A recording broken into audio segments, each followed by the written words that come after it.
Mais ce ne sont que des animaux. Voilà une phrase qu'on entend encore trop souvent. Elle claque comme un verdict, elle fige le débat et elle nous place, nous humains, tout en haut d'un escalier imaginaire. Et si on descendait 2 ou 3 marches? Non mieux. Et si on quittait l'idée d'échelle, de hiérarchie et de supériorité pour observer comment la vie se ramifie, pullule, bifurque, se réinvente continuellement? Depuis que nous pensons notre place dans le monde, nous cherchons un trait qui nous distinguerait, qui nous mettrait à part des autres espèces. Des siècles ont proposé 1000 réponses. L'âme, le rire, la raison, le langage, la morale. Et puis la biologie est venue bousculer nos certitudes.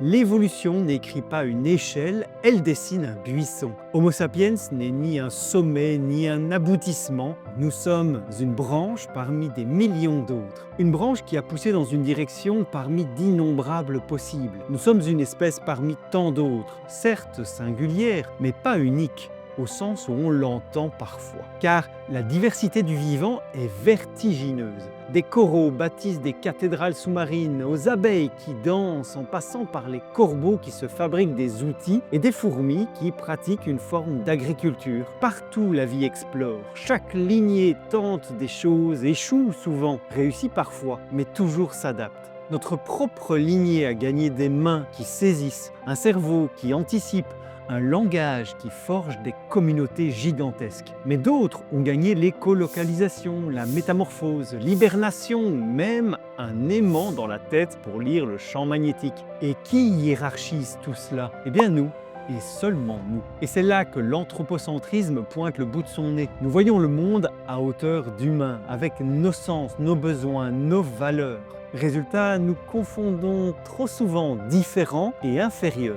Longtemps, nous avons pensé que l'outil faisait l'homme. Puis les chimpanzés ont taillé des baguettes pour pêcher des termites, des corbeaux ont façonné des crochets pour attraper les insectes, des pieuvres ont récupéré des demi-noix de coco pour s'abriter. Nous avons cru que la culture était notre apanage. Et voilà des traditions de chant chez les baleines, de jeux chez les bourdons, de cris et de gestes chez les primates. Nous avons décrété que penser, c'était parler. Mais les langages animaux sont souvent multisensoriels, faits d'odeurs, de postures, de micro-silences, de vibrations que nous n'entendons pas. Plus gênant encore, nos expériences ont parfois cherché à évaluer les animaux non humains sur base de ce que nous savons faire.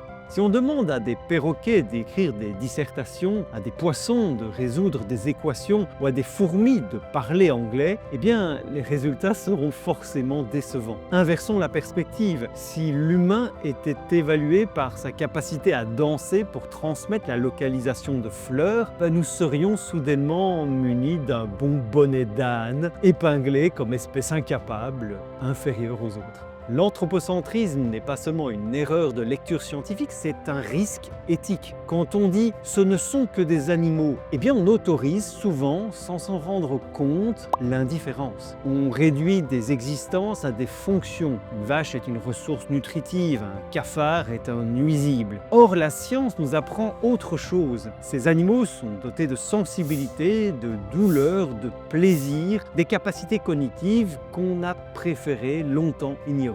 Pourtant, c'est établi. Des éléphants passent par des périodes de deuil et enterrent leurs morts. Des oiseaux modulent leur chant selon la gravité d'une menace. Des poissons évitent durablement un lieu où ils ont souffert. Des pieuvres, enfin, choisissent des objets, explorent, expérimentent, s'ennuient. Même les bourdons jouent et tirent du plaisir à jouer. Il ne s'agit pas d'humaniser les animaux. Il s'agit de reconnaître qu'ils ont, eux aussi, une vie qui compte pour eux. L'éthologie moderne observe les animaux dans leur milieu naturel en tenant compte de leurs contraintes et de leurs opportunités. On ne demande pas à une abeille de parler, on apprend sa danse. On ne juge pas un poulpe à sa capacité à résoudre un Rubik's Cube, on documente les solutions qu'il apporte à ses propres casse-têtes.